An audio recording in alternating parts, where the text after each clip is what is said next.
العبد الصادق في قوله وفعله والمبلغ عن الله ما أمره بتبليغه لخلقه من فرده ونفله، عبد أرسله الله للعالمين بشيرا ونذيرا، فبلغ الرسالة وأدى الأمانة، وهدى الله به من الأمة بشرا كثيرا، فكان في ظلمة الجهل للمستبصرين سراجا وقمرا منيرا، فما أعظمها من منة تكرم الله بها على البشر، وما أوصاها من نعمة انتصر سرها في البحر والبر. اللهم صل وسلم بأجل الصلوات وأجمعها وأزكى التحيات وأوسعها على هذا العبد الذي وفى بحق العبودية وبرز فيها في خلعة الكمال، وقام بحق الربوبية في مواتن الخدمة لله، وأقبل عليه غاية الإقبال، صلاة يتصل بها روح المصلي عليه به، صلاة يتصل بها روح المصلي عليه به، صلاة يتصل بها روح المصلي عليه به، فينبسط في قلبه نور سر تعلقه به وحبه، ويكتب بها بعناية الله في حزبه، وعلى آله وصحبه الذين ارتقوا صحوة المجد بقربه، وتفيأوا دلال الشرف الأصلي بوده وحبه، ما أطر الأكوان بنشر ذكراهم نسيم. اللهم صل وسلم واشرف الصلاة وتسليم على سيدنا ونبينا محمد الرؤوف الرحيم. اللهم صل وسلم وبارك عليه وعلى آله.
صل وسلم وبارك عليه وعلى آله. أما بعد، فلما تعلقت إرادة الله في العلم القديم بظهور أصار التخصيص للبشر الكريم بالتقديم والتكريم، نفدت القدرة الباهرة بالنعمة الواسعة والمنة الغامرة، فانفلقت بيدة التسوير في العالم المطلق الكبير جمال مشهود بالعين، هاوٍ لوصف الكمال المطلق والحسن التام والزين، فتنقل ذلك الجمال الميمون في الأصلاب الكريمة والبطون، فما من سلب ضمه إلا وتمت عليه من الله النعمة، فهو القمر التام الذي يتنقل في بروجه ليتشرف به موطن استقراره وموضع خروجه، وقد قضت الأقدار الأزلية بما قضت، وأظهرت من سر هذا النور ما أظهرت، وخصصت به من خصصت، فكان مستقره في الأصلاب الفاخرة والأرحام الشريفة الطاهرة، حتى برز في عالم الشهادة بشرا لا كالبشر صلى الله عليه ونورا هير الأفكار ظهوره وبهر، فتعلقت همة الراكم لهذه الهروب بأن يرقم في هذا القرطاس ما هو لديه من عجائب ذلك النور معروف،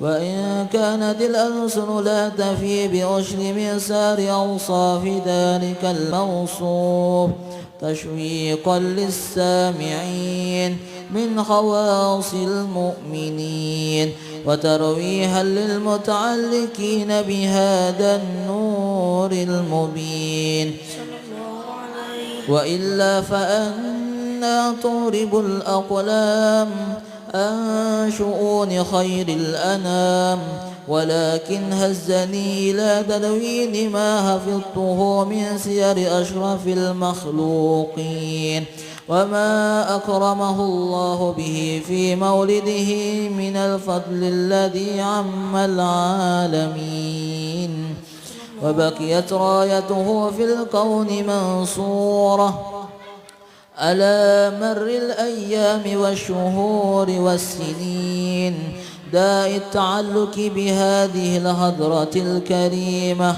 ولائج التشوق إلى سماء أوصافها العظيمة، ولعل الله يرفع به المتكلم والسامع، ولعل الله يرفع به المتكلم والسامع، ولعل الله يرفع به المتكلم والسامع، فيدخلان في شفاعة هذا النبي الشافع، ويتروحان بروح ذلك النعيم. اللهم صل وسلم أشرف الصلاة وتسليم على سيدنا ونبينا محمد الرؤوف الرحيم. اللهم صل وسلم وبارك عليه وعلى آله. اللهم صل وسلم وبارك عليه وعلى آله. وقد آن للقلم أن يخط ما حركته فيه الأنامل مما استفاده الفهم من صفات هذا العبد المحبوب الكامل وشمائله التي هي أحسن الشمائل. وهنا حسن أن نثبت ما بلغ إلينا في شأن هذا الحبيب من أخبار وآثار، ليتشرف بكتابته القلم والقرطاس، وتتنزه في حدائقه الأسماء والأبصار. وقد بلغنا في الأحاديث المشهورة أن أول شيء خلقه الله والنور المودع في هذه الصورة صلى الله عليه. فالنور هذا الحبيب أول مخلوق برز في العالم، ومنه تفرع الوجود خلقا بعد خلق فيما حدث وما تقادم. وقد أخرج عبد الرزاق بسنده عن جابر بن عبد الله الأنصاري رضي الله عنهما قال: قلت يا رسول الله بأبي وأمي أخبرني عن أول شيء خلقه الله قبل الأشياء. قال: يا جابر إن الله خلق قبل الأشياء نور نبيك محمد صلى الله عليه وسلم من نوره. وقد ورد من حديث أبي هريرة رضي الله عنه أنه قال: قال رسول الله صلى الله عليه وسلم: كنت أول النبيين في الخلق وآخرهم في البعث. وقد تعددت الرواية بأنه أول الخلق وجودا وأشرفهم مولودا. ولما كانت السعادة الأبدية لها ملاحظة خفية اختصت من شاءت من البرية بكمال الخصوصية، فاستودعت هذا النور المبين أسلاب وبطون من شرفته من العالمين، فتنقل هذا النور من صلب آدم ونوح وإبراهيم حتى أوصلته يد العلم القديم إلى من خصصته بتكريم أبيه الكريم عبد الله بن عبد المطلب ذي القدر العظيم، وأمه التي هي في المخاوف آمنة السيدة الكريمة آمنة، فتلقاه صلب عبد الله فألقاه إلى بطنها، فضمته أحشاؤها بمعونة الله محافظة على حق هذه الذرة وصونها، فحملته برعاية الله كما ورد عنها حملا خفيفا لا تجد له ثقلا ولا تشكو منه ألما ولا عللا، حتى مر الشهر بعد الشهر من حمله وقربا وقت بروزه إلى عالم الشهادة، لتنبسط على أهل هذا العالم فيوضات فضله وتنتشر فيه آثار مجده الصميم. اللهم صل وسلم الصلاة وتسليم على سيدنا ونبينا محمد الرؤوف الرحيم.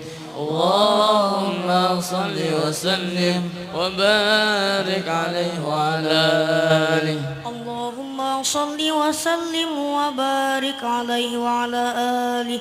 وموضع علقت به هذه الدرة المكنونة والجوهرة الموصونة، والكون كله يصبح ويمسي في سرور وابتهاج بقرب ظهور إشراك هذا السراج، والعيون متشوفة إلى بروزه متشوقة إلى التقاط جواهر كنوزه صلى الله عليه. وكل دابة لقريش نطقت بفصيح العبارة معلنة بكمال البشارة، وما من حامل حملت في ذلك العام إلا أتت في حملها بغلام من بركات وسعادة هذا الإمام صلى الله عليه. ولم تزل الأرض والسماوات متضمخة بإطر الفرح بملاقاة أشرف البريات وبروزه من عالم الخفاء إلى عالم الظهور بعد تنقله في البطون والظهور، فأظهر الله في الوجود بهجة التكريم وبسط في العالم الكبير مائدة التشريف والتعظيم ببروز هذا البشر الكريم. اللهم صل وسلم صرف الصلاة وتسليم على سيدنا ونبينا محمد الرؤوف الرحيم. اللهم صل وسلم وبارك عليه وعلى آله. اللهم صل وسلم وبارك عليه وعلى آله. فحين قرب أعوان وضع هذا الحبيب أعلنت السماوات والأرضون وما فيهن بالترحيب، وأمطار الجود الإلهي على أهل الوجود تسج، وألسنة الملائكة بالتبشير للعالمين تعج. سبحان الله والحمد لله ولا إله إلا الله والله أكبر. سبحان الله والحمد لله ولا إله إلا الله والله أكبر. سبحان الله والحمد لله ولا إله إلا الله والله أكبر. والقدرة كشفت كلا هذا المستور ليبرز نوره كاملا في عالم الزهور، نورا فاق كل نور، وأنفذ الحق حكمه على من أتم الله عليه النعمة من خواص الأمة، أن يهدر عند وطئه أمة تعنيسا لجنابها المسعود، ومشارقة لها فيها جسمات الممدود. فحضرت بتوفيق الله سيدة مريم وسيدة عاسية، ومعهما من الحور العين ما قسم الله له من الشرف بالقسمة الوافية. فأتى الوقت الذي رتب الله على حضوره وجود هذا المولود، فانفلق سمه الكمال من النور عن عمود، وبرز الحامد المحمود مذينا لله بالتعظيم والسجود. صلى الله على محمد صلى الله على محمد صلى الله عليه وسلم. صلى الله على محمد يا ربي صل وسلم. يا نبي سلام عليك، يا رسول سلام عليك، يا حبيب سلام عليك، صلوات الله عليك، يا حبيب سلام عليك، يا رسول سلام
وسلم وبارك عليه وعلى آله.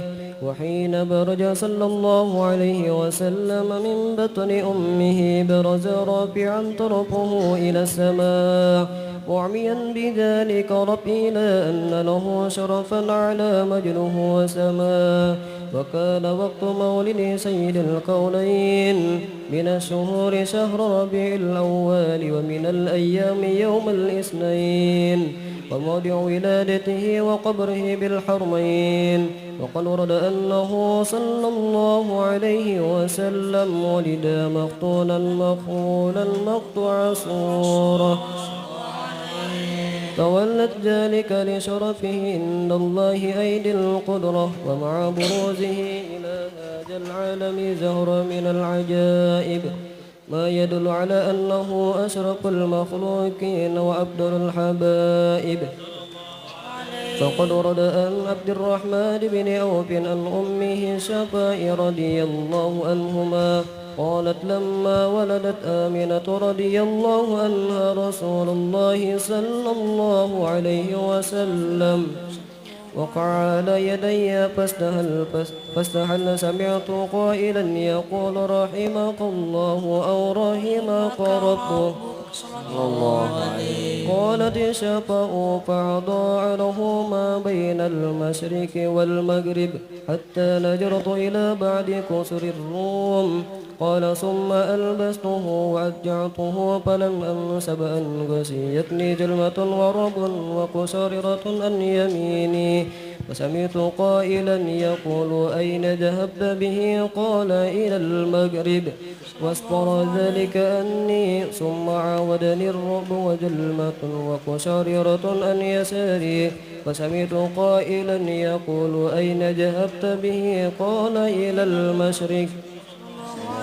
قالت فلم يزل الحديث مني على بال حتى تبعث الله فكنت من أول الناس إسلاما.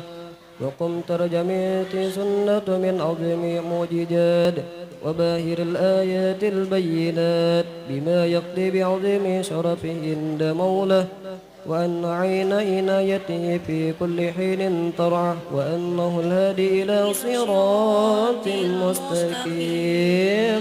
اللهم صل وسلم أشرف الصلاة وتسليم على سيدنا ونبينا محمد الرؤوف الرحيم. اللهم صل وسلم وبارك عليه وعلى آله. اللهم صل وسلم وبارك عليه وعلى آله. ولقد اتصف صلى الله عليه وسلم من محاسن الأخلاق بما تضيق عن كتابته بطون الأوراق.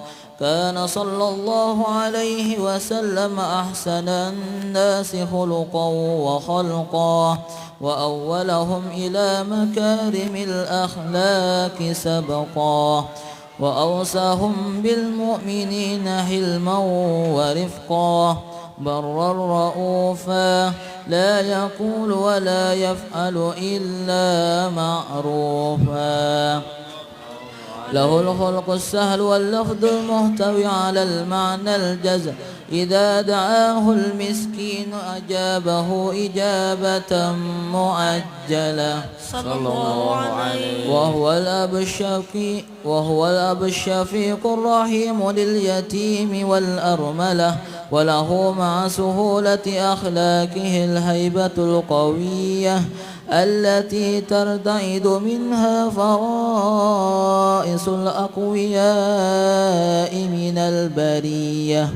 ومن نشر طيبه تعطرت الطرق والمنازل وبعرف ذكره تطيبت المجالس والمحافل. فهو صلى الله عليه وسلم جامع الصفات الكمالية والمنفرد في خلقه وخلقه بأصرف خصوصية. فما من خلق في البرية محمود الوجود إلا وهو متلقى عن زين الوجود. صلى الله عليه. أجملت في وصف الحبيب وشأنه وله الأولى في مجده ومكانه أوصاف عز قد تعالى مجدها أخذت على ندم السها بعنانه. صلى الله عليه. وقد انبسط القلم في تدوين ما أفاده العلم من وقاء مولد النبي الكريم وحكاية ما أكرم الله به هذا العبد المقرب من التكريم والتعظيم والخلق العظيم. فحسن مني أن أمسك إنة الأقلام في هذا المقام وأقرأ السلام على سيد الأنام. السلام عليك أيها النبي ورحمة الله وبركاته. السلام عليك أيها النبي ورحمة الله وبركاته. السلام عليك أيها النبي ورحمة الله وبركاته. وبذلك يحسن الختم كما يحسن التقديم فعليه أفضل الصلاة وتسليم. اللهم صل وسلم أشرف الصلاة وتسليم على سيدنا ونبينا محمد الرؤوف الرحيم. اللهم صل وسلم وبارك عليه وعلى آله. خبيري خبيري خبيري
الفاتحة. أعوذ بالله من الشيطان الرجيم. بسم الله الرحمن الرحيم.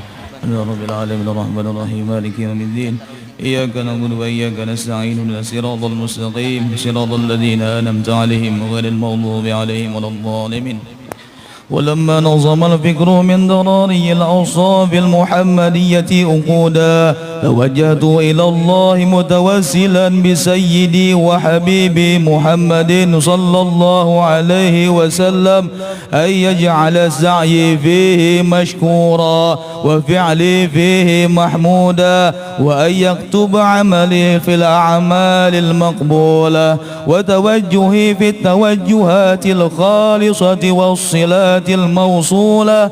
اللهم يا من إليه تتوجه الآمال فتعود ظافرة وعلى باب عزته تحت الرحال فتغشاها من فيوضات الغامرة نتوجه إليك بأشرف الوسائل لديك سيد المرسلين عبدك الصادق الأمين سيدنا محمد الذي عمت رسالته العالمين أن تصلي وتسلم على تلك الذات الكاملة مستودع أمانتك وحفيظ سرك وحامل راية دعوتك الشاملة الأب الأكبر المحبوب لك والمخصص بالشرف الأفخر في كل موطن في مواطن القرب ومظهر قاسم إمدادك في عبادك وساقي كؤوس إرشادك لأهل ودادك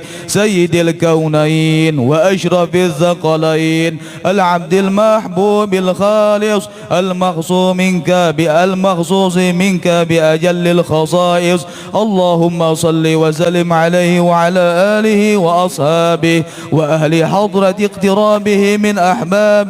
اللهم إنا نقدم إليك جاه هذا النبي الكريم نتوسل إليك بشرف مقامه العظيم أن تلاحظنا في حركاتنا وسكناتنا بعين عنايتك وأن تحفظنا في جميع أطوارنا وتقلباتنا بجميع رعايتك وحصين وقايتك وأن تبلغنا من شرف القرب إليك وإلى هذا الحبيب غاية آمالنا وتتقبل منا ما تحرقنا فيه من نياتنا وأعمالنا وأن تجعلنا في حضرة هذا الحبيب من الحاضرين وفي طريق اتباعه من السالكين ولحقك وحقه من المؤدين ولعهدك من الحافظين.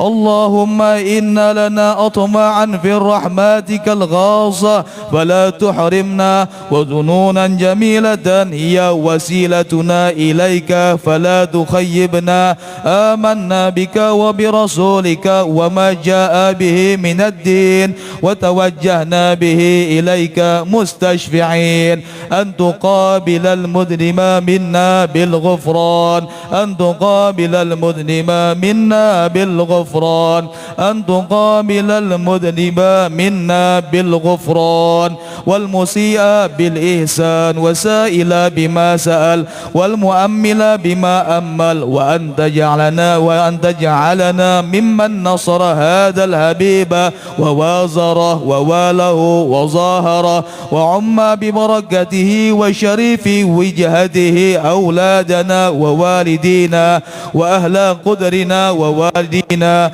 وجميع المسلمين والمسلمات والمؤمنين والمؤمنين في جميع الجهات، وأدم راية الدين القويم في جميع الأقطار المنشورة، ومعالم الإسلام والإيمان بأهلها معمورة معنا وصورة. واكشف اللهم قربة المكروبين، وقضي دين المدينين، واغفر للمذنبين، وتقبل توبة التائبين، وانشر رحمتك على عبادك المؤمنين أجمعين، واكفي شر المعتدين والظالمين، وابسط العدل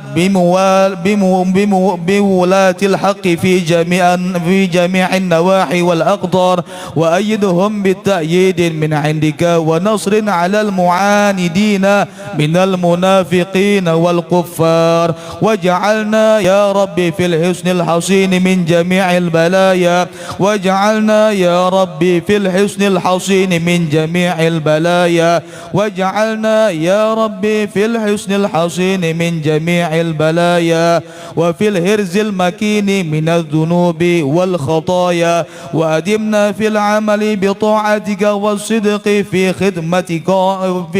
في خدمتك قائمين، وإذا توفيتنا فتوفنا مسلمين مؤمنين، واختم لنا منك بخير أجمعين.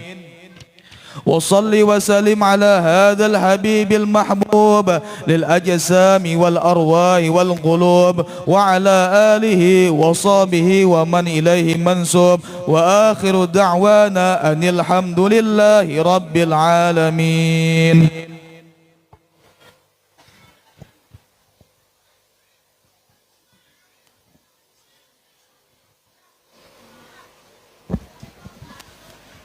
بسم الله الرحمن الرحيم.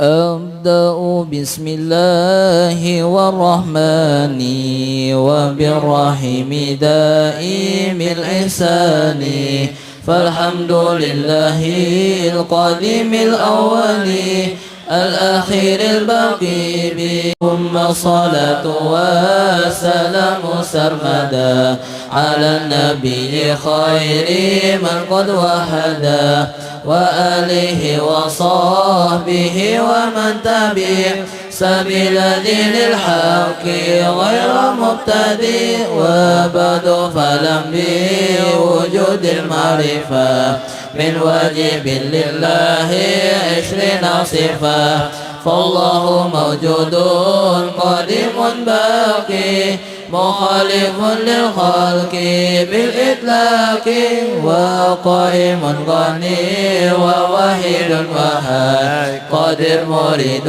عليم بكل شيء، سميع البصير والمتكلم، له صفات 7 تنتظم، فقدرة إرادة 7 بصر، حياة العلم كلام استمع، وجائز بفضله وعدله، ترك لكل ممكن كفله، أرسل أنبياء ذوي فطانا بالصدق والتبليغ والأمانة، وجائز في حقه من عرضه بغير نفس كخافف المرض، عصمتهم كسائر الملائكة واجبة وفضل الملائكة، والمستحيل ضد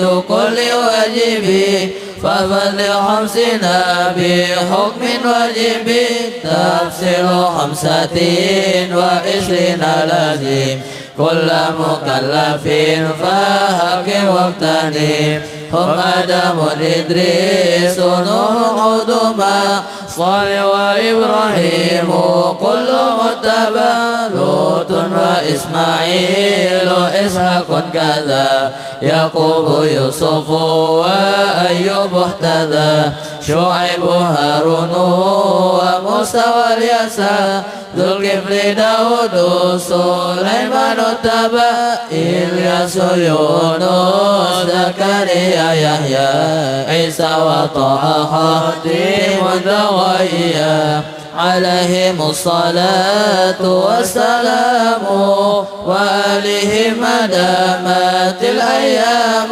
والملك الذي بلا بوأ لا أكل لا شرب ولا نوم له تفصيل أشر منهم جبريل ميكال إسرافيل إسرائيل منكر نكير ورقيب وكذا عتيد مالك ورضوان اهتدى أربعة من كتب تفصيلها توراة موسى بالهدى تنزيلها زبور داود وإنجيل على عيسى وفرقان على خير الملا وصحف الخليل والكريم فيها كلام الحكام العليم وكل ما أتى به الرسول فحقه التسليم والقبول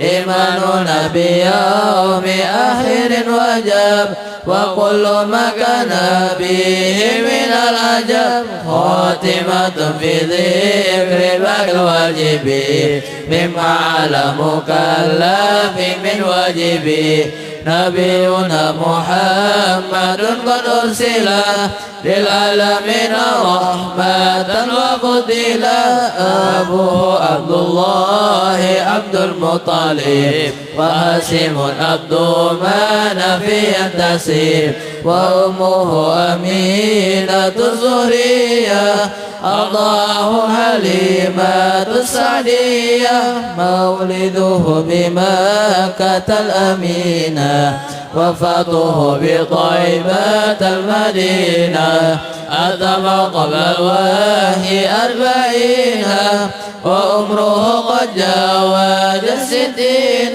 و7 أولاده فمنهم 3 من الذكور تفهم قاسم وعبد الله وهو طيب وطاهر بزين زي ولقب أتاه إبراهيم من سرية فأمه مارية القبطية وغير إبراهيم من خديجة هم 7 فوز بهم وليجة و4 من الإناث تذكر رضوان ربي للجميع يذكر فاطمة الزهراء بلوالي وابنهما سبطان فضلهم جلي فزينب وبعدها رقية وأم كلثوم زفت رضية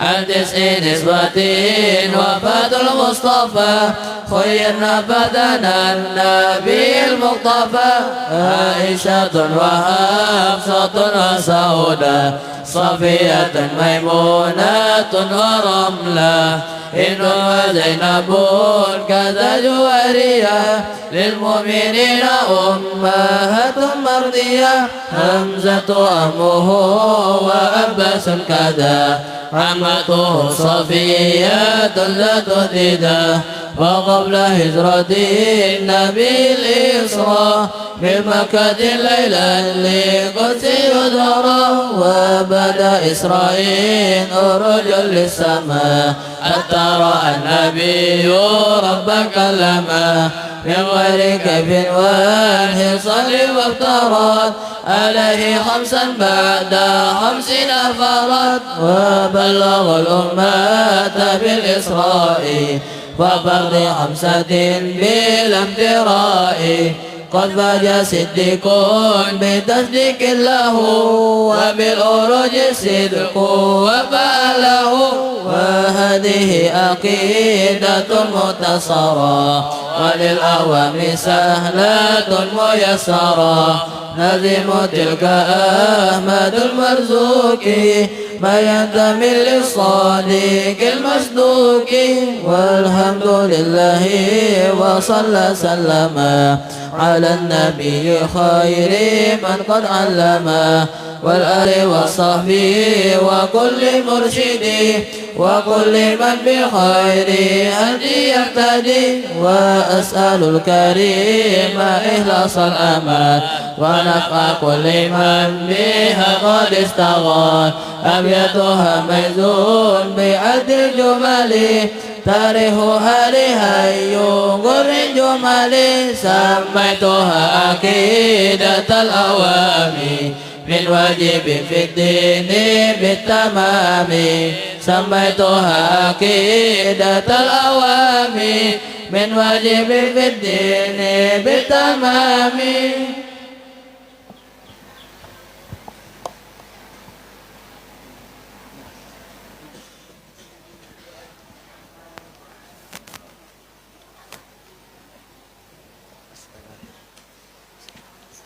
اللهم صل على سيدنا محمد.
Assalamualaikum warahmatullahi wabarakatuh.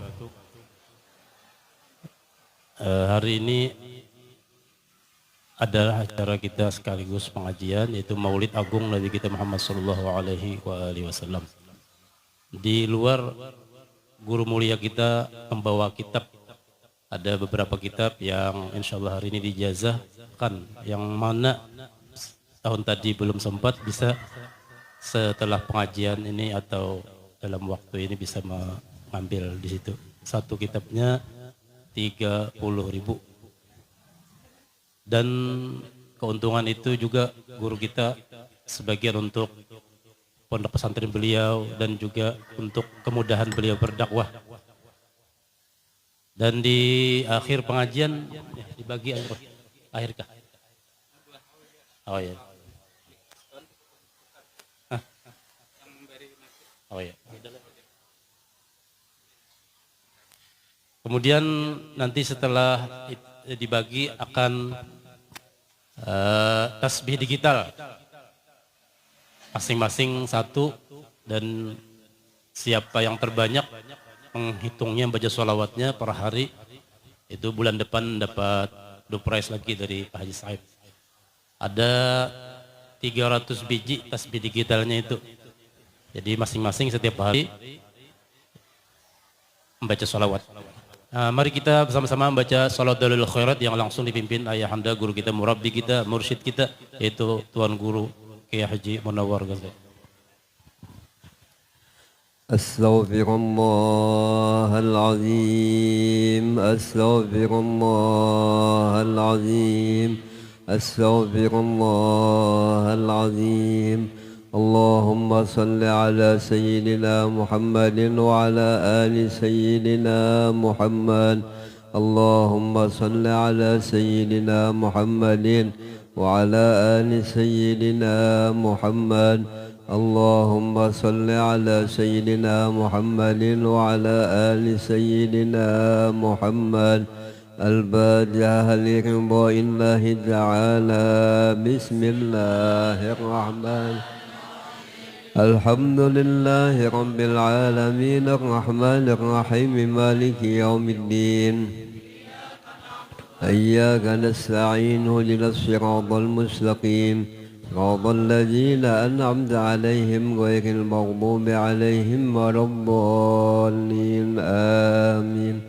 الفاتحة للنبي صلى الله عليه وسلم. بسم الله الرحمن الرحيم الحمد لله رب العالمين الرحمن الرحيم مالك يوم الدين إياك نعبد وإياك نستعين والمستقيم والذين أنعمت عليهم غير المغضوب عليهم ولا الضالين آمين. الفاتحة لأرواح مشايخنا والمؤلف. بسم الله الرحمن الرحيم الحمد لله رب العالمين الرحمن الرحيم مالك يوم الدين إياك نعبد وإياك نستعين اهدنا الصراط المستقيم والذين أنعمت عليهم الضالين آمين. الله لا إله إلا هو الحي القيوم سنة ولا نوم له ما في السماوات من ذا الذي يشفع عنده إلا بإذنه وبين أيديهم وما خلفهم ولا يحيطون بشيء من علمه إلا بما شاء وسع كرسيه السماوات والأرض ولا يؤوده حفظهما وهو العلي والله خير حافظا وأرحم الراحمين. إن الله وملائكته يصلون على النبي يا أيها الذين آمنوا صلوا عليه وسلموا تسليما. اللهم صل وسلم وبارك على من اسمه محمد صلى الله عليه وسلم. اللهم صل وسلم وبارك من اسمه سيدنا محمد صلى الله عليه وسلم. اللهم صل وسلم وبارك على من اسمه محمد صلى الله عليه وسلم. اللهم صل على سيدنا محمد النبي زاهد رسول للملك الصمد الواحد صلى الله عليه وسلم صلاة دائمة إلى منتهى الأمل بلا انقطاع ولا نفاد صلاة تنجينا بها هنم وبسلمها. اللهم صل على سيدنا محمد النبي الأمي وعلى آله وسلم صلاة لا يحصى لها عدد ولا يعد لها مدد. اللهم صل على محمد صلاة تقيم بها مثواه وتبلغ بها قيامة من الشفاعة رضاه. اللهم صل على محمد النبي الأصيل سيد النبي الذي جاء بالوحي والتنزيل وأوضح بيانته وجاءه الأمين سيدنا جبريل عليه السلام بالكرامة والتفضيل وأسرى به الملك الجليل بالليل المهيب طويل فكشف له أن أعلى الملكوت وأراه الجبروت ونظر إلى قدرة الحي الدائم الباقي الذي لا يموت صلى الله عليه وسلم صلاة مقرونة بالجمال والحسن والكمال والخير والإفضال. اللهم صل على محمد وعلى آل سيدنا محمد عدد الأخبار وصل على سيدنا محمد وعلى آل سيدنا محمد عدد ورق الأشجار وصل على محمد وعلى سيدنا محمد عدد زبد البحار وصل على محمد وعلى آل سيدنا محمد عدد الأنهار وصل على محمد وعلى آل سيدنا محمد عدد رمل الصهارى والكبار وصل على محمد وعلى آل سيدنا محمد عدد ذكر الجبال والأحجار وصل على محمد وعلى آل سيدنا محمد عدد أهل الجنة وأهل وصل على سيدنا محمد وعلى محمد عدد الأبرار والفجار وصل على سيدنا محمد وعلى آل سيدنا محمد عدد يختلف به الليل والنهار واجعل اللهم صلاة عليه حجابا من عذاب وسببا لإباحة دار القرار إنك أنت العزيز وصلى الله على سيدنا محمد وعلى آله الطيبين وذريته المباركين وصحابته الأقربين وأزواجه للمؤمنين صلاة موصولة تتردد إلى يوم الدين اللهم صل على سيد الأبرار وزين المرسل الأحياء وأكرم من أظلم عليه الليل وأشرق عليه النهار اللهم صل على سيد الأبرار وزين المرسلين وأكرم من أظلم عليه الليل وأشرق عليه اللهم صل على سيد الأبرار وزين المرسلين وأكرم من أظلم عليه الليل وأشرق عليه النهار اللهم يا ذا المن الذي لا يقام امتنانه وللذي لا يجازى إنعامه وإحسانه نسألك بك ولا نسألك بأحد غيرك أن تطلق ألسنتنا عند السؤال وتوفقنا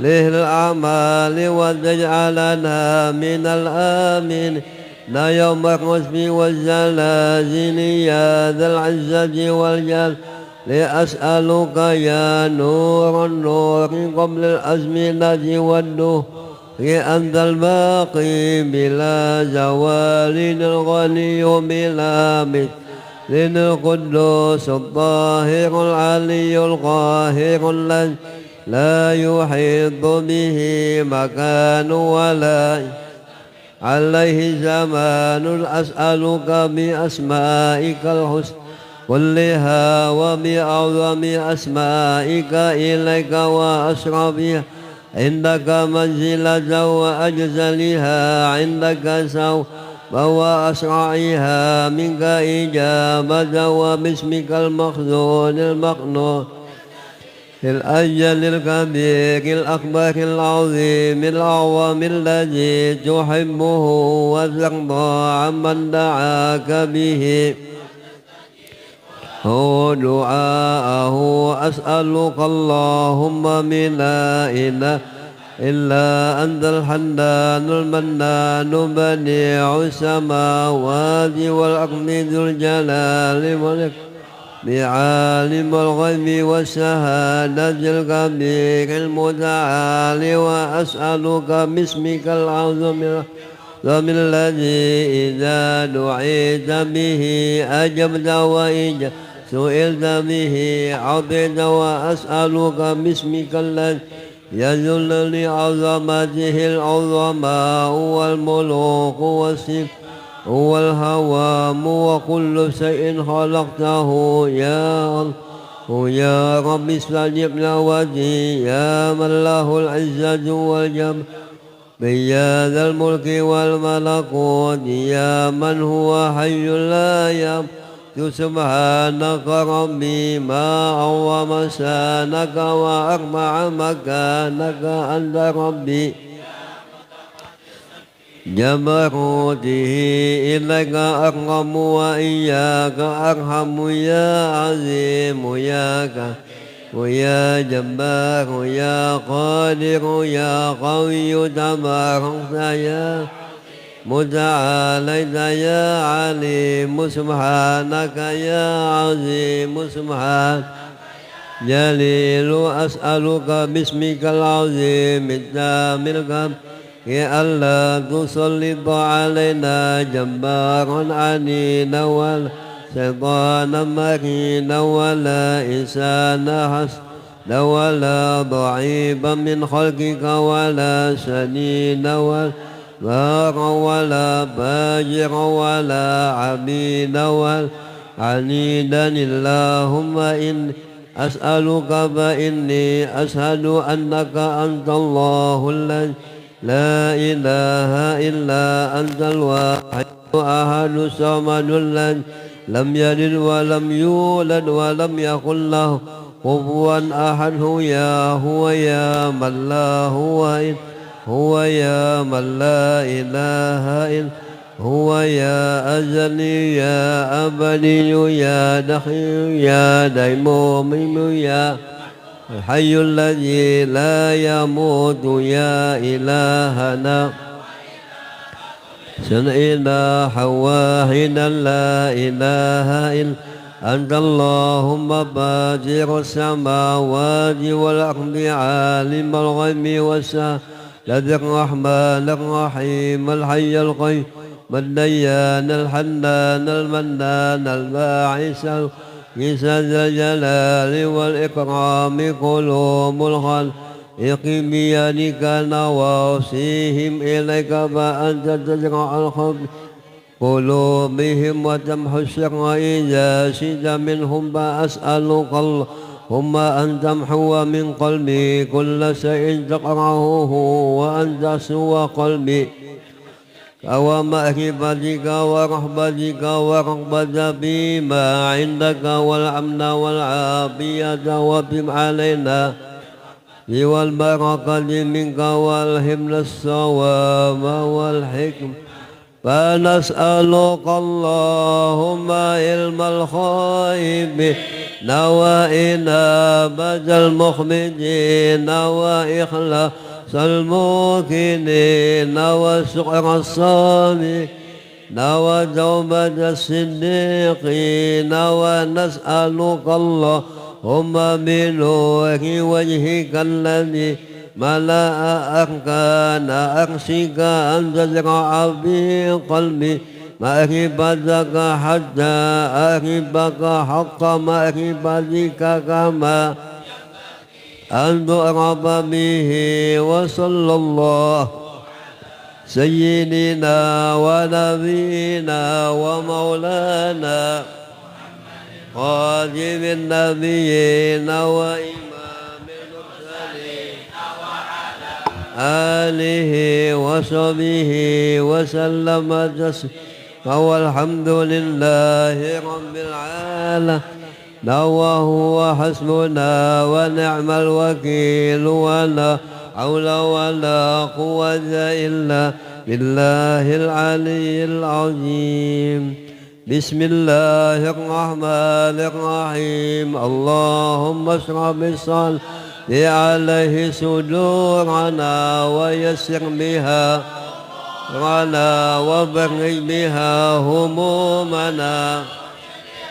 همومنا واغفر بها ذنوبا واقض بها ديوننا وأصلح بها أحوالنا وبلغ بها وتقبل بها توبتنا واغسل بها حوبتنا وانصر بها حجة وطهر بها ألسنتنا وآنس بها وسدنا وارحم بها قربتنا واجعلها من بين أيدينا ومن خلفنا وعن أيماننا وعن شمائلنا ومن فوقنا ومن تحتنا وبحياتنا وموتنا وبقبورنا وهشنا ونسرنا وذلا بالقيامة على رؤوسنا وثقل بها موازين حسنات وأدم بركاتها علينا حتى نلقى نبينا محمد صلى الله عليه وسلم ونحن آمين لمطمئنون فرحون مستبشرون تفرق بيننا وبينه حتى تدخل مدخله وتؤوينا إلى جهه الكريم مع الذين أنعمت عليهم من النبيين والشهداء والصالحين وحسن أولئك رفيقا قال اللهم إنا آمنا به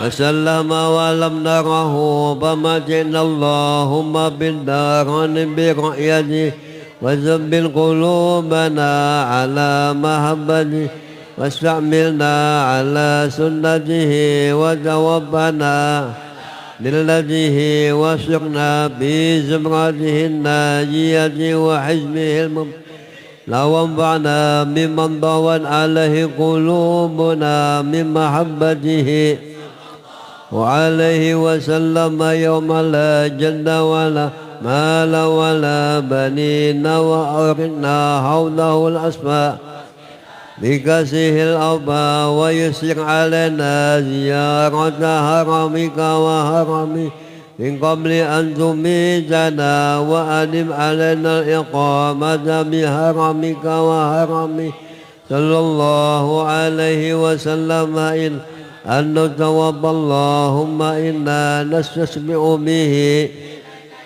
أو الشفاء إليك ونقسم به عليك إذ هو عظم بحقه عليك ونتوسل به إليك إذ هو أقوم الوسائل إليك يا رب قسوة قلوبنا وكسرة ذنوبنا آمالنا وبسان أعمالنا وتكاسلا عن الطاعات وهجومنا على المخالفة لبعض المسلكة فبك نستنصر على أعدائنا وأنفسنا فانصرنا وعلى فضلك نتوكل بصلاحنا إلى غيرك يا ربنا وإلى جناب رسولك صلى الله عليه وسلم ننتسم فلا تبعدنا بك نقيم فلا تدرنا وإياك نسأل فلا تخيبنا الله وأنا وآمن خبنا وتقبل أعمالنا وأصلح أحوالنا عدك صغالنا وإلى خير مآلنا وحق بزيادة آمالنا لنا هذا ذلنا ظاهر بين يديك وحال لا يخفى عليك أمرنا فدرقنا ونهيتنا فركبنا ولا يسع إلا عبك باب عنا يا خير مأمول وأكرم مسؤول إنك غفور رؤوف رحيم يا أرحم الراحمين وصلى على سيدنا محمد وعلى آله وصحبه وسلم تسليما والحمد لله رب العالمين.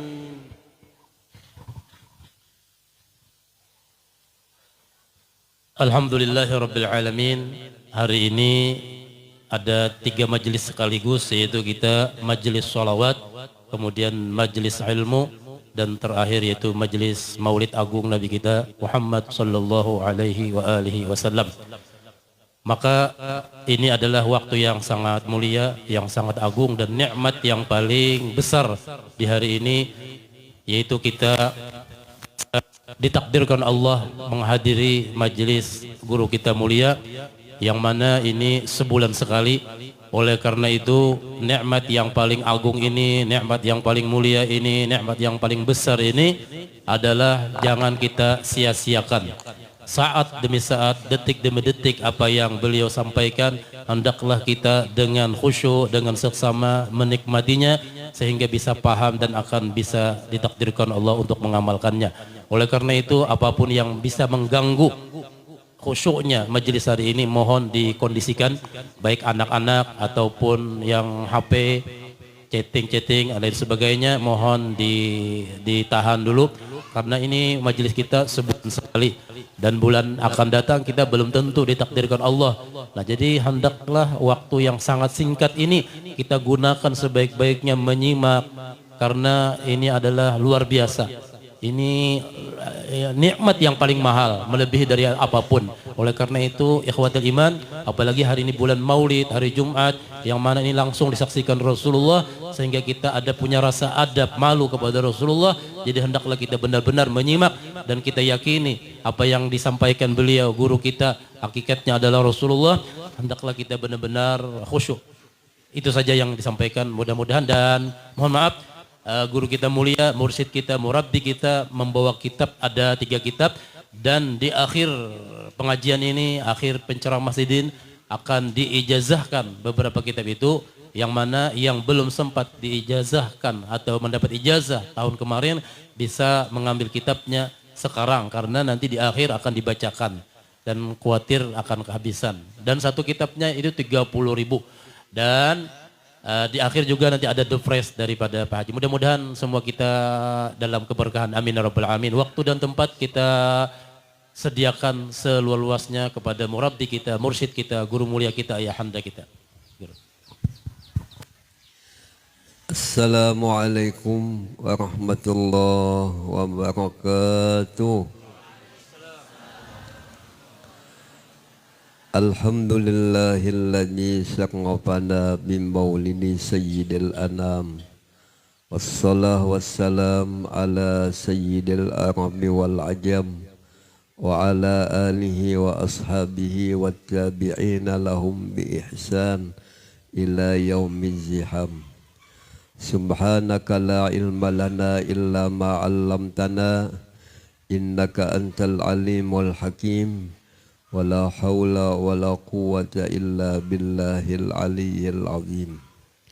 Allahumma salli ala sayyidina wa habibina wa syafi'ina wa maulana Muhammad wa ala alihi wa ashabihi wa sallim waj'alna wa dhurriyyatina wa ahla baitina wal muslimin min khiyari ummati wa min ahli syafaati birahmatika ya arhamar rahimin. Amin ya rabbal alamin.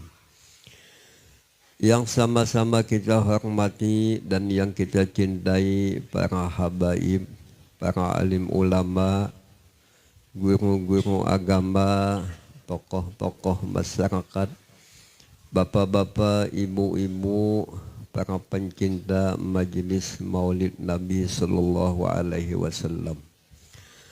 Alhamdulillah, pada pagi ini hari kita semua dikumpulkan Allah Subhanahu wa taala di tempat yang mulia, di majelis yang penuh barakah. Dengan niat yang sama, dengan tujuan yang mulia dalam acara peringatan Maulid Nabi sallallahu alaihi wasallam. Mudah-mudahan dengan berkat Rasulullah, berkat Maulid Rasulullah, berkat umat-umat Rasulullah, semua dosa-dosa kita, dosa-dosa ibu bapa kita diampuni Allah Subhanahu wa taala. Dikabulkan semua hajat-hajat kita diangkat semua penyakit-penyakit kita, terutama penyakit yang penuh di dalam batin hati kita, ditingkatkan keimanan, ketakwaan, dimudahkan kita mengamalkan ajaran Rasulullah Sallallahu Alaihi Wasallam, dimudahkan kita menghidupkan sunnah-sunnahnya Rasulullah, mendapatkan syafaatnya Rasulullah, syafaatnya aulia wassalihin, dikumpulkannya nantinya kita semua di dalam surganya bersama-sama Rasulullah, bersama-sama aulia wassalihin. Amin ya rabbal alamin. Allah Subhanahu wa taala telah mengingatkan kepada kita tentang kelebihan keutamaan Rasulullah sallallahu alaihi wasallam di dalam firman-Nya, "Qul bi fadlillah wa bi rahmatihi fabidzalika falyafrahu huwa khairum mimma yajma'un." Yang maksudnya, wallahu a'lam, wahai kekasihku Muhammad, sampaikanlah kepada umatmu dengan anugerahnya Allah, dengan rahmatnya Allah, hendaknya semua hati umat itu senang. Hendaknya semua hati umat itu himung. Jangan lagi sedih, jangan lagi duka cita, jangan lagi hatinya pusang. Apakan lagi muha kayak musang. Harus hati kita senang, harus hati kita himung. Dengan apa? Dengan anugerahnya Allah, dengan rahmatnya Allah. Salah satu anugerahnya Allah, rahmatnya Allah adalah lahirnya junjungan kita Nabi Muhammad sallallahu alaihi wasallam. Dengan diwujudkannya Rasulullah sallallahu alaihi wasallam ke alam dunia sebagai Nabi Muhammad itu sebagai teladan yang baik, sebagai contoh yang baik, sebagai ikutan yang baik. Maka hati kita senang dengan wujudnya Rasulullah, itu adalah paling baik daripada harta yang kita kumpulkan, daripada pangkat jabatan yang kita inginkan. Oleh sebab itu, apabila datang bulan Rabiul Awal, kita pada-padanya memerayakan kelahiran Rasulullah sallallahu alaihi wasallam. Kita semangat mengadakan acara maulid. Perlu lagi kita semangat mengikuti akhlaknya Rasulullah, adabnya Rasulullah sallallahu alaihi wasallam.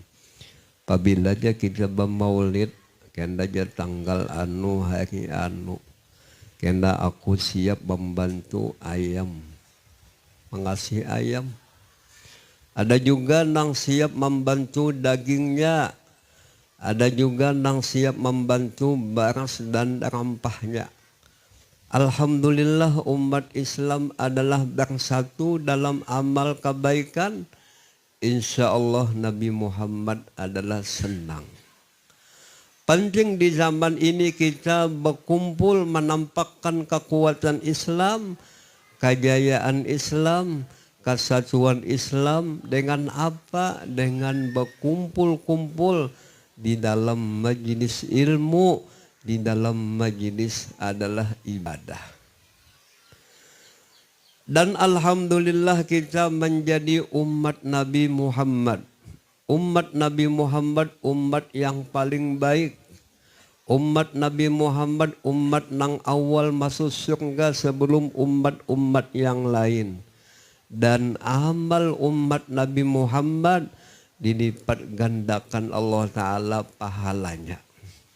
Semacam kita membaca salawat 1 kali, Allah balas kita mendapatkan 10 rahmatnya Allah Subhanahu wa Ta'ala. mendapatkan 10 macam kasih sayang Tuhan.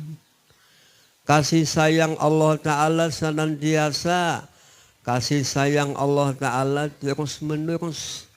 Tapi kalau kasih sayangnya mintuha wayah-wayah aja. Lamun gawian kita cucuk lawan hati sidin memuji. Tapi lamun gawian kita kada disenangi sidin maiji-iji. Nah, jadi penting kita beramal kebaikan, amal kebaikan yang dilakukan oleh umat Nabi, pahalanya dilipat gandakan Allah Subhanahu wa Ta'ala. Alhamdulillah kita dijadikan umat Nabi Muhammad. Padahal Nabi Musa, Nabi yang lain ingin menjadi umat Nabi Muhammad, kada dikasih Tuhan. Dan umat Nabi Muhammad kalau melakukan dosa cukup minta ampun, cukup menyesali dengan dosanya sehingga dosanya diampuni Allah Subhanahu wa Ta'ala. Tapi kalau umat Nabi Musa ingin taubat harus membunuh diri. Dan kalau umat Nabi Musa terkena najis, andai kata tapihnya karena najis harus dipotong. Kada cukup dibasuh. Talinga karena najis harus dipotong. Pusiah kapalan itu karena najis, hilang kapalanya. Kalau umat Nabi Muhammad karena najis, cukup dibasuh dengan banyu nang suci menyucikan, sehingga tempat itu adalah menjadi suci. Dan kalau umat Nabi Musa kawin boleh sebanyak-banyaknya, hendak 10 ikung boleh bisi bini, atau lebih pada 10 boleh, itu umat Nabi Musa. Tapi kalau umat Nabi Isa bisi bini hanya seikung, kada boleh lebih pada seikung. Tapi kalau umat Nabi Muhammad bisi bini seikung mailap-ilap tambahi boleh 2 ikung. 2 ikung pulang pindah kada kanyang tambahi 3 ikung. Kalau kada kanyang juga 3 ikung boleh 4 ikung. Dibolehkan umat Nabi Muhammad kawin mempunyai bini 4 ikung. Ini syariat Rasulullah paling mudah. Syariat Rasulullah adalah paling nyaman. Kita bangga jadi umat Nabi Muhammad. Penting kita berusaha membanggakan Rasulullah, menyenangkan Rasulullah. Ujar Habib Ali Sohibil Maulid, jalan menyenangkan Nabi, jalan membanggakan Nabi ada 3 macam. Yang pertama adalah menuntut ilmu, duduk di majelis ilmu. Insya Allah Nabi senang. Apakah lagi yang duduk di majelis ilmu itu zuriat Rasulullah, Nabi Muhammad lebih-lebih lagi senang. Dan mengamalkan ilmu, Nabi Muhammad senang. Dan membagi-bagi ilmu, Nabi Muhammad adalah senang. Mudahan kita cangkal menuntut ilmu, semangat menuntut ilmu. Sebab majelis ilmu hakikatnya adalah majelisnya Rasulullah. Majelis ilmu hakikatnya majelis aulia wassolihin. Yang mana di majelis ilmu itu dibaca ilmu-ilmu agama. Tauhid untuk mengenal Allah, fikih untuk mengenal cara kita ibadah. Tasawuf adalah untuk adab-adab kita, beramal adalah beribadah. Ujar Nabi, man ahya sunnati faqad ahabbani wa man ahabbani kana ma'i fil jannah. Siapa yang menghidupkan sunnah-sunnahku, ajaran-ajaranku, maka sungguh betul hatinya cinta lawan aku. Dan siapa betul hatinya cinta lawan aku, nantinya aku bersama Inja di dalam surga. Apa itu sunnah Nabi? Adalah syariat Nabi, perintah-perintah Nabi. Di antara perintah yang diperintahkan Rasulullah adalah sembahyang. Bagaimanapun kita sibuknya tetap wajib sembahyang. Bagaimanapun kita sakitnya tetap wajib sembahyang. Bagaimanapun kajian makrifatnya tinggi, tetap adalah wajib sembahyang. Sembahyang adalah diwajibkan Allah Subhanahu wa Ta'ala. Mudah-mudahan ahli rumah tangga kita, anak cucu kita menjaga lawan sembahyang, menyempurnakan lawan sembahyang. Lalu bagaimana supaya ahli rumah tangga kita menjaga sembahyang, menyempurnakan sembahyang? Saling ingat mengingatkan, saling memberi semangat lawan yang lain. Kadang-kadang bini kolek sembahyang, nah laki memberi semangat. Ayo mamanya sayang sembahyang. Sembahyang sebuah kewajiban kita lawan Tuhan, hubungan kita lawan Tuhan. Ikam mamanya lah lamun mau sembahyang abah upah. Nah sambil muhabin itu dikipasi lawan duit. Nah duit nang habang, duit nang ratusan. Insya Allah bini melihat pahala bebuku. Insya Allah mau sembahyang. Kadang-kadang laki nang kolek sembahyang. Harus bini memberikan semangat kepada suami. Wahai abahnya sayang sembahyang. Sembahyang sebuah kewajiban kita lawan Tuhan, hubungan kita lawan Tuhan. Sembahyang itu kada lawas, paling lawas 5 menit. Ikam abahnya lah lamun mau sembahyang, mama upah. Nah, oja laki napa upahannya? Tampayakan susu. Nah, insya Allah laki melihat itu gagah semuanya. Sabab di zaman kita ini penyakitnya penyakit kolek.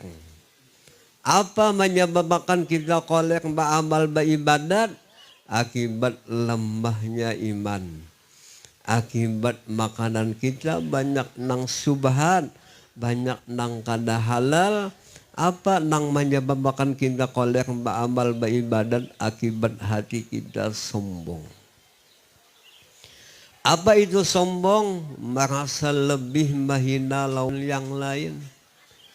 Kadang-kadang kita di majelis merasa penyugihnya. Memandang banyak bisi toko, banyak bisi mobil, banyak bisi rumah. Memandang sampai banyak bisi bini, hapuk-hapuk. Nah, padahal bisi macam-macam itu kada sunyi daripada berutang juga. Kalau berutang tuh namanya kada sugih. Kadang-kadang sombong itu akibat ibadat.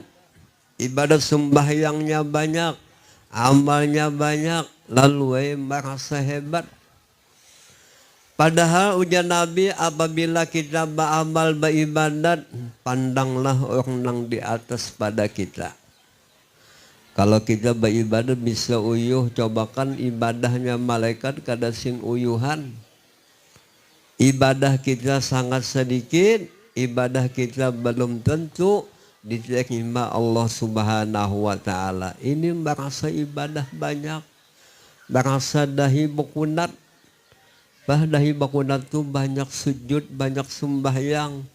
Padahal kada tentu juga dahi bakunat itu banyak sembahyang, banyak sujud bisa jatah hangkup lawang.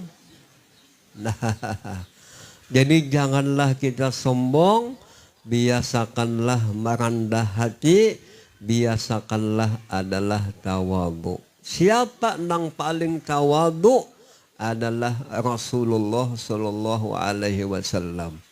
Rasulullah tawadhu'nya apabila ketemu dengan sesama Islam, Nabi nang awal memberi salam. Yang memberi salam pahalanya ganal daripada menjawab salam.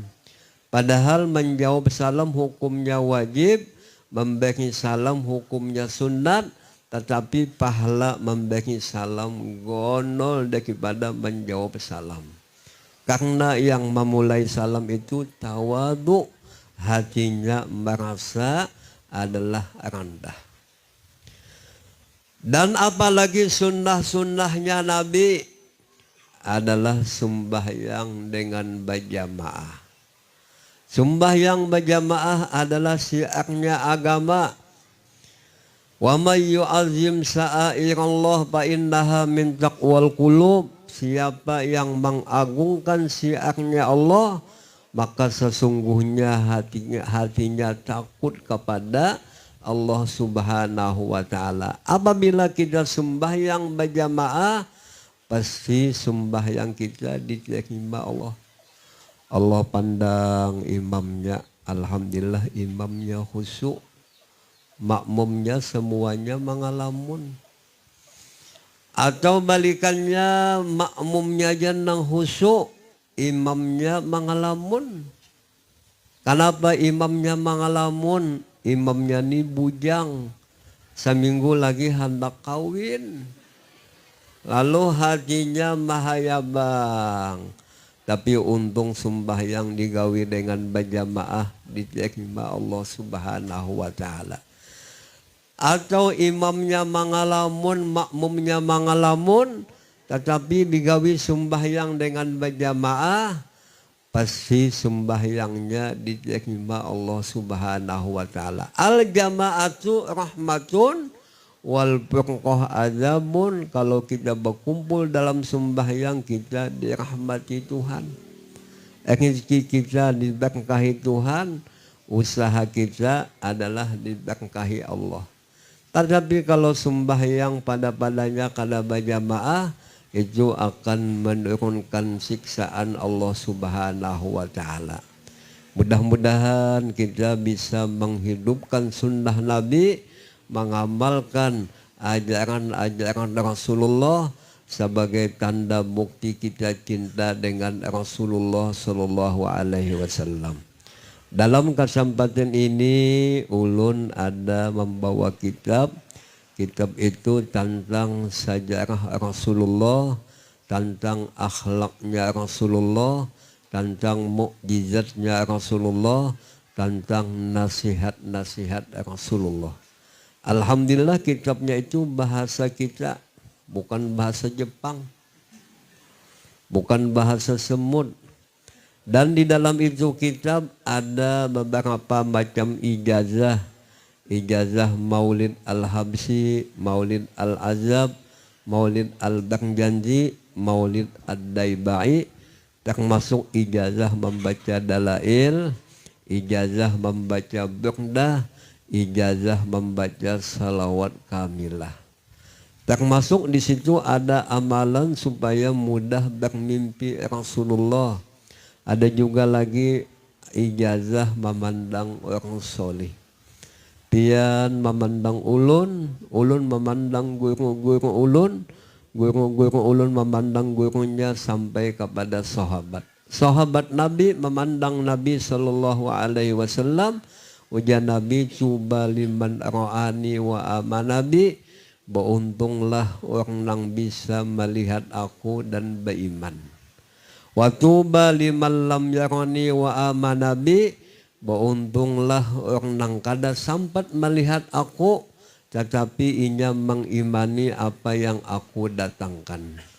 Dikehendaki beruntung, insya Allah kita min ahlil jannah, menjadi penghuni surga. Nah, jadi sebagai ijazah kepada semua ini jamaah, mari kita baca salawat kamilah 1 kali, Maulaya salli wa sallim daiman abada 1 kali, ya Rabbi bil Mustafa balik maqasidana 1 kali. Ayo kita baca sama-sama. Allahumma salli salatan kamilatan wa sallim salaman taman ala محمد الذي تنحل به العقد وتنبرد به الكرم وتقضى به الحوائج به الرغائب وحسن الخواتم ويسر الغمام بوجهه الكريم وعلى آله وصحبه في كل لمحة ونفس بعدد كل معلوم لك مولاي صل وسلم دائما أبدا على حبيب خير الخلق كلهم يا ربي بالمصطفى مقاصدنا واغفر لنا مضى يا واسع الكرم. Kepada semua ini jamaah, beberapa kitab tentang riwayat hidup Rasulullah, tentang akhlaknya Nabi, mukjizatnya Nabi, dan beberapa macam ijazah yang semuanya kepada ini jamaah ulun ijazahkan.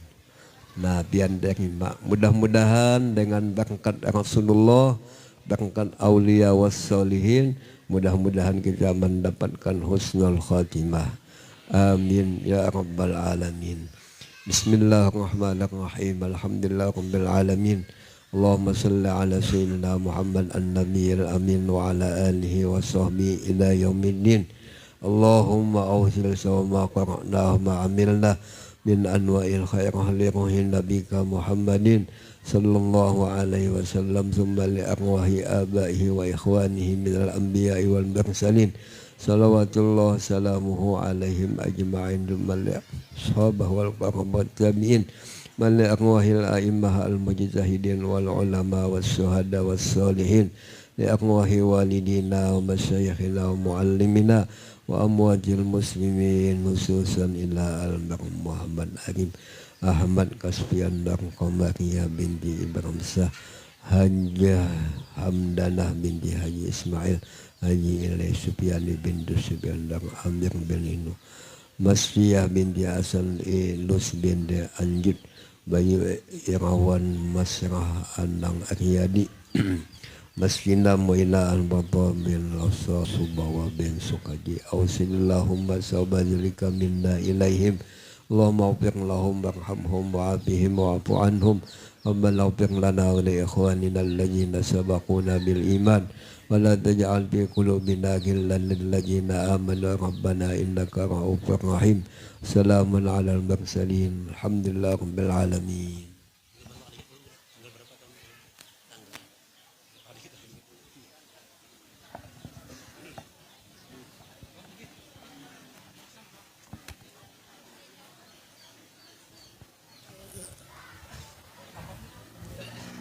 Jamaah dilihat di nasi itu ada angka-angkanya. Jadi kalau memang ditakdirkan dapat hadiah, bisa menyerahkan kepada panitia. Ininya nang ada yang selain daripada itu ada kodenya di belakang itu selain daripada kodenya PBB atau MBD.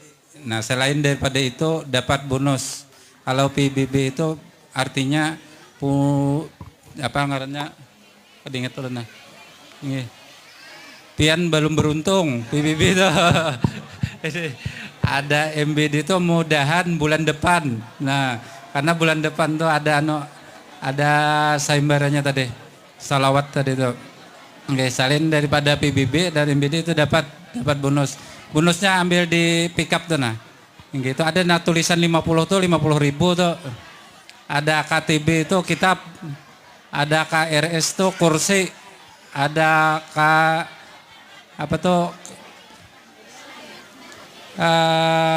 KLP kasur lipat. Nah, ada BTL tuh bantal. Ada GLG itu guling. Nah, itu Bang hadiahnya. Ambil aja di pick up tuh ada. KTB itu kitab pilih aja di situ ada disediakan. Ada 20 lembar kitab situ.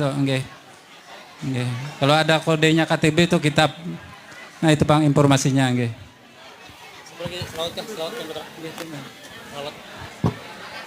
Untuk bulan depan itu siapa yang banyak salawat itu dipoto karena bila sampai angkanya 99.999 itu dipoto buktinya bahwa sudah seputaran. Jadi berapa putaran pian sampai bulan depan kena itu hadiahnya ada lemari, ada tilam. Nggih, lemarinya tuh nilainya sekitar 3,5 jutaan. Nggih. Itu ada 5 pemenang tuh. Jadi bebanyakan siapa banyak salawat, banyak juga kesempatan hadiahnya. Nggih. Nah, itu informasinya. Jadi bulan depan ditampaikan karena fotonya. Fotonya sudah sampai berapa? Hari ini hari Kamis misalnya. Hari ini hari Kamis sudah seputaran dipoto anunya angkanya yang ditasbih tuh. Nah, jadi berapa kali putaran tuh, nggih, siapa yang terbanyak itu anak dapat bonusnya. Nggih, itu informasinya. Kalau belum jelas bisa ditanyakan langsung karena nggih. Makasih. Insyaallah pengajian bulan depan tanggal 25 September. Kita doakan bersama mudah-mudahan ayahanda guru kita